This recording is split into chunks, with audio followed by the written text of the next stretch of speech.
Good morning. My name is Mimi Young, and I'm in teacher education.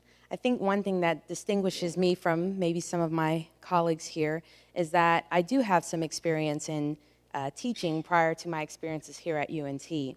And so this story kind of goes way back into one of my very first years as a teacher, and it's really talking about the humility and humanity in what we do as educators.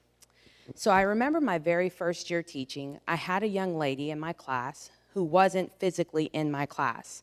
This was a high school classroom, and so we have what we call homebound students. These are students that, for one reason or another, maybe pregnancy or illness or some kind of physical limitation might prevent them from physically being in class, and so they work through what's called a homebound teacher. We send work home to the homebound teacher, they give it to the student sends it back to the homebound teacher, and then we get it there again. And so oftentimes you don't meet these students. Well, this particular student, I did have an opportunity to meet, and she came to my classroom one day after school, and we really hit it off. Her and I found a lot of common ground. I was young. I started teaching when I was 19 years old. And so, long story short, we just really had a positive rapport. I didn't know it at the time, but I'll call her Nikki. But Nikki had cancer. And so I didn't ever really talk with her about it.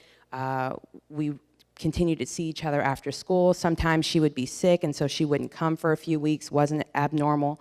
And she even came to class one day and did a presentation for a group project that they had to work on, so our classmates got to meet her. It was just a really good relationship that we had. One day she comes to me after school, and she told me she's gonna bring this, she's gonna bring her scrapbook. Well, this is a 15, 16-year-old girl. What do you think 15, 16-year-old girls are scrapbooking about? Boys, college, weddings. This was a scrapbook of her funeral. And so we're flipping through the pages, and I am at a loss for words. Her casket's picked out, her dress is picked out, the hymn she once sang is picked out, and I have no words.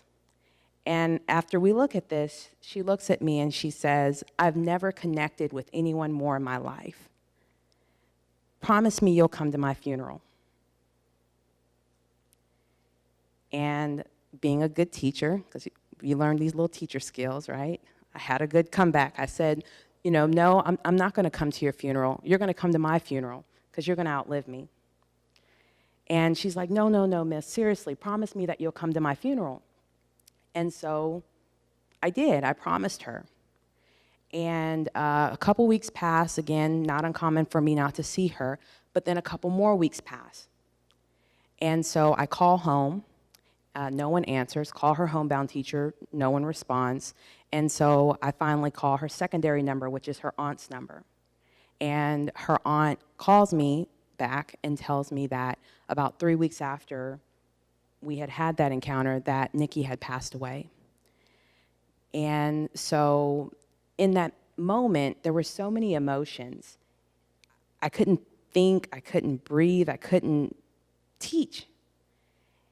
And it really made me think about why I do the things I do. What we do as educators is beyond the curriculum. It's beyond the pedagogy. It's beyond the in the day-to-day interactions with our students. So fast forward to here at UNT, I sometimes tell this story to my students at the end of the semester.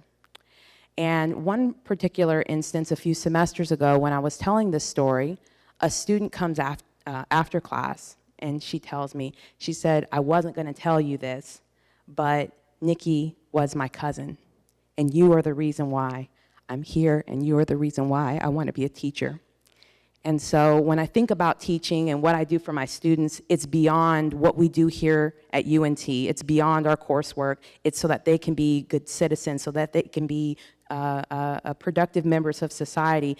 And we feed into them, we give to them so that they can have a more profound impact on the future. And so that's my story of humility and humanity and what we do as educators. Thank you.